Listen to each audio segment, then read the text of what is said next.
Hello everyone, आप देख रहे हैं स्पेसिफिक इंग्लिश स्टडी चैनल। आज हम बात करने जा रहे हैं ought to have के बारे में कि ought to have का प्रयोग हम कब और कहाँ करते हैं। जैसा कि हमने पिछले वीडियो में जाना कि ought to का प्रयोग हम ऑफिशियल लैंग्वेज या मॉरल ऑब्लिगेशन के लिए करते हैं, उसी तरह से ought to have का प्रयोग हम कब करते हैं जब पास्ट में कोई मॉरल ऑब्लिगेशन लगाया जा रहा है लेकिन कोई काम किया जाना था लेकिन नहीं किया गया, उसके लिए भी हम किसका प्रयोग करते हैं, ought to have का प्रयोग करते हैं। कोई मिस अपॉर्चुनिटी के लिए हम ought to have का प्रयोग करेंगे और कोई भी अनफुलफिल्ड जो कोई भी ड्यूटीज हो उसके लिए हम किसका प्रयोग करेंगे, ought to have का प्रयोग करेंगे। एडवाइस के लिए सबसे अच्छे ought to have का प्रयोग हम ऑफिशियल लैंग्वेज में करते हैं जिसमें कि किसी को सबसे अच्छी सलाह दी जा रही होती है, तब हम ought to have का प्रयोग करते हैं। लेकिन कब की दी जा रही थी, पास्ट में, ठीक, तो उसके लिए हम ought to have का प्रयोग करेंगे। अगर इसके स्ट्रक्चर की बात करें या अगर आइडेंटिफिकेशन सबसे पहले देख लेते हैं कि आइडेंटिफिकेशन में क्या आएगा, तो आइडेंटिफिकेशन में end of the Hindi translation में क्या आएगा, चाहिए था। क्या आएगा, चाहिए था, कोई काम करना चाहिए था, तब हम क्या लगाते हैं, ought to have का प्रयोग करते हैं। नेक्स्ट अगर हम इसके स्ट्रक्चर की बात करें तो subject plus ought to have plus verb की कौन सी फॉर्म आएगी, थर्ड फॉर्म आएगी। कौन सी फॉर्म आएगी, third form, and then object आएगा। जैसे कि अगर मुझे इंग्लिश बोलना चाहिए था, ठीक है, मुझे इंग्लिश बोलना चाहिए था या आपको इंग्लिश बोलना चाहिए था, तो you ought to have spoken English, you ought to have spoken English। उसे इंग्लिश सीखनी चाहिए थी, तो क्या आना चाहिए, he ought to have learnt English, he ought to have learnt English। तो इस तरह से हम सेंटेंस बनाएंगे कि कोई काम पास्ट में करना चाहिए था लेकिन नहीं किया, तो लेकिन इसका उपयोग हम क्या करेंगे, मॉरल ऑब्लिगेशन के लिए या पास्ट की कोई रिग्रेट या अनफुलफिल्ड ड्यूटीज के लिए हम किसका प्रयोग करते हैं, ought to have का प्रयोग करेंगे। जैसे कि अगर सेंटेंस यहाँ पर कुछ दिए हैं जैसे कि मॉरल ऑब्लिगेशन, रिग्रेट से लेकर एडवाइस, सबसे अच्छी अगर हम सलाह देते हैं तब हम ought to have का प्रयोग करते हैं।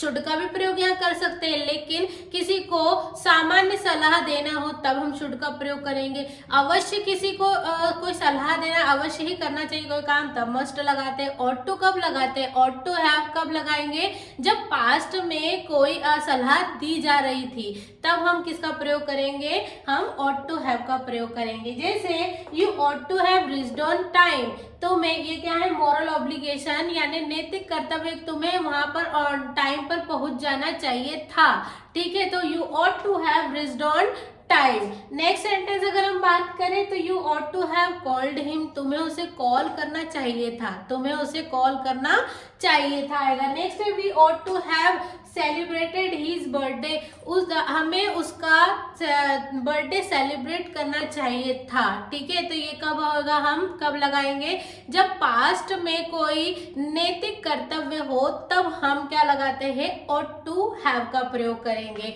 नेक्स्ट अगर हम इसके रिग्रेट की बात करें, यानी हमें कोई पास्ट में काम करना चाहिए था लेकिन हमने नहीं किया, तो उसके लिए हमें क्या हो रही है, रिग्रेट हो रही है, पछतावा हो रहा है, तब हम क्या करते हैं, ought to have का प्रयोग करेंगे।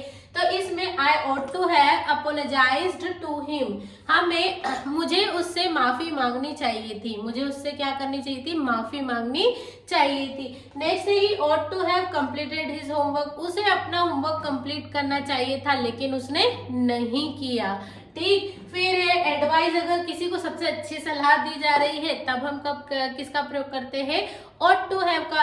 कब दी जा रही है, पास्ट में दी जा रही है, तो क्या आएगा, he ought to have spoken English, बोलना चाहिए था। हम क्या कर रहे हैं, एक एडवाइस दे रहे हैं ना, she ought to have told the truth, उसे सच बोलना चाहिए था। क्या बोलना चाहिए था, उसे सच बोलना चाहिए था, ये रिग्रेट की सिचुएशन में। नेक्स्ट है अनफुलफिल्ड ड्यूटीज, कोई हमारी कोई अनफुलफिल्ड ड्यूटीज हो या कर्तव्य हो, उसे हमने पूरा नहीं किया है, तो उसके लिए भी हम क्या करते हैं, ought to have का प्रयोग करेंगे।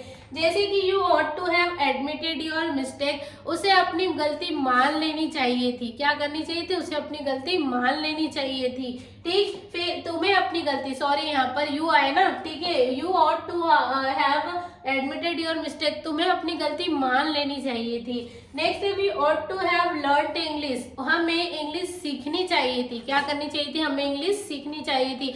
आई होप आपको इतना समझ में आया होगा। ऑट टू हैव का प्रयोग हम कब करते हैं? जब हमें पास्ट में कोई मॉरल ऑब्लिगेशन या रिग्रेट हो या किसी चीज, हमें किसी को एडवाइस देनी हो, तब हम किसका प्रयोग करते हैं? ऑट टू हैव का प्रयोग करते हैं।